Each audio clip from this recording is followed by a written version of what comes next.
Hi guys and girls, welcome back to my channel. I made a little new video for you. 2 days ago, on October the 2nd, Keith Johnson of Allen&Heath, and specifically the product specialist for the SQ line, did a Q&A live stream on Facebook, and they talked about routing. And I thought it might be a good idea to show you as a specific example of a concert and the routing of the concert I did 3 days ago.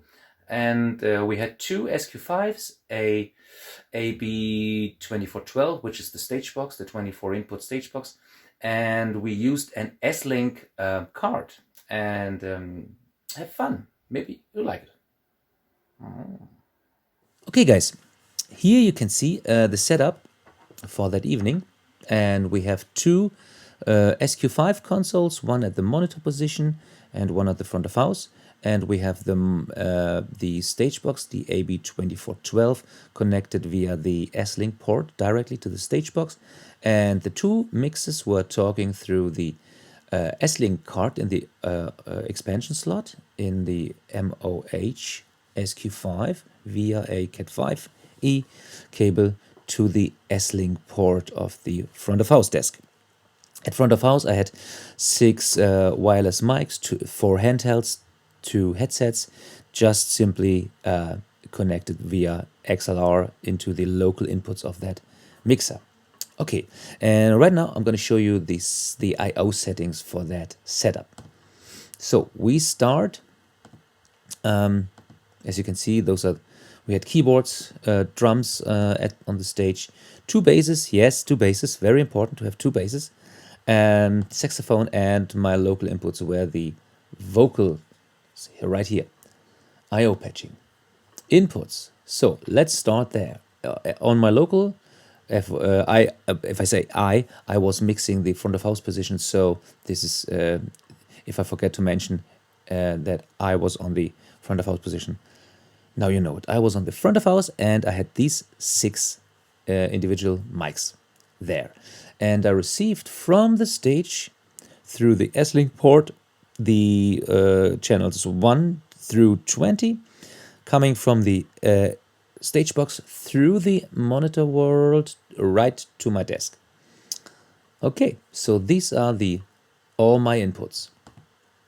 I have no I/O card or anything installed, so there's nothing here.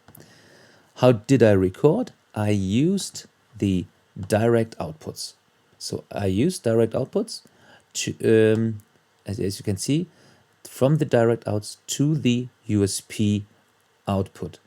And the USB was switched to SQ drive because I had my trusty Seagate Backup Plus SD drive connected there. Let me take a look. So outputs, as you can see, nothing, of course, to the USB. I used the SLink port and could send all my channels through the respective monitors, monitor piano, background vocals, front vocals, guitars, saxophone, monkey, which means monitor keyboards, monitor drums, and my main left right. I used the matrix, and some front fills were there as well.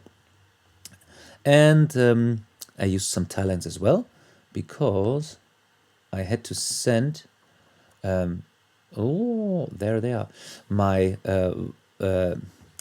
mics, which were positioned at the front of house position, and I imported into, do you remember, locally into 1 through 6, and I put them out through the tie lines to the SLink port into channels 21 to 26, so that the monitor world can simply add them to the 20 inputs from the stage.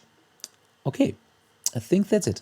Local inputs, the mics, SLink inputs from the stage, outputs through the SLink port as well, direct outs for recording to the USB, and the tie lines to send my 6 vocals to the monitor world.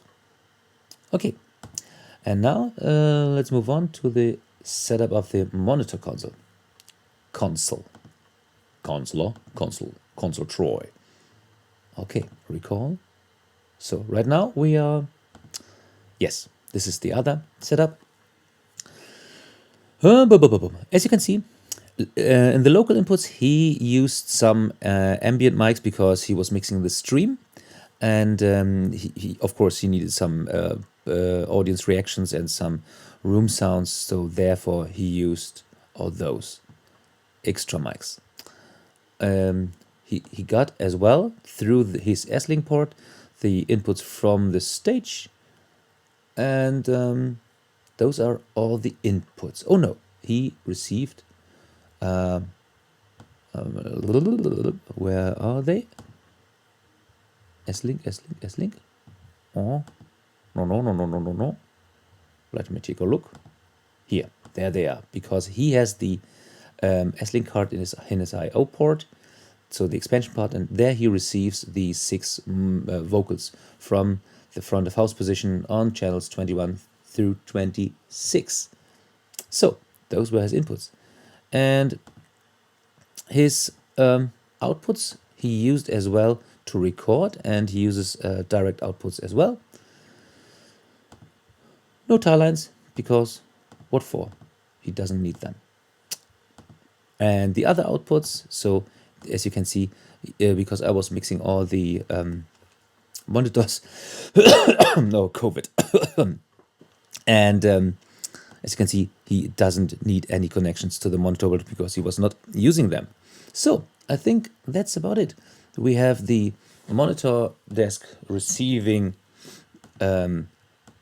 his ambient mics through the local ports.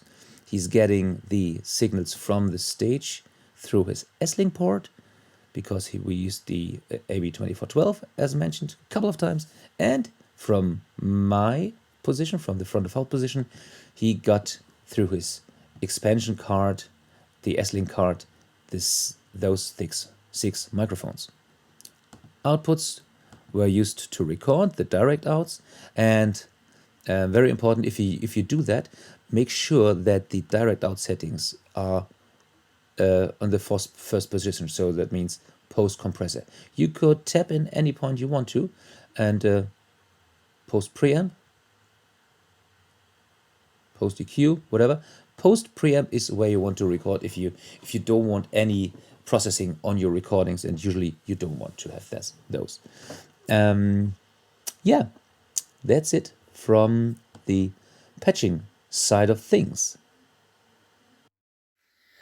Alright, guys and girls, that's it for this video. I hope you found it very interesting. I hope you found some informations that are useful to you.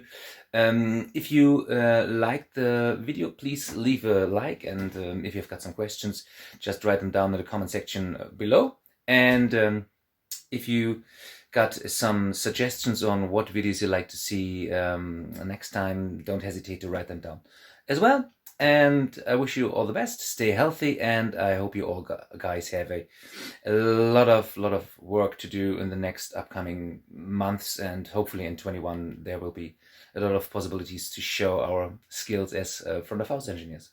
Bye bye. Take care.